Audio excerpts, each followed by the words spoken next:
Thursday Motivation. Oh yeah, young words, your boy Coach D. It's Thirsty Thursday, and we at it again with the kids.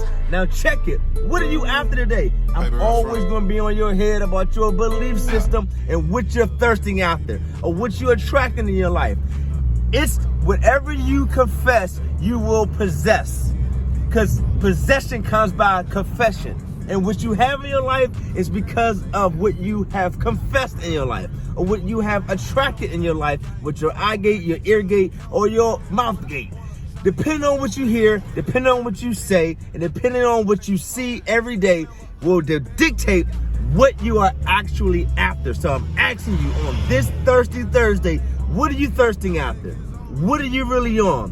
What are you really serious about as it relates to your life?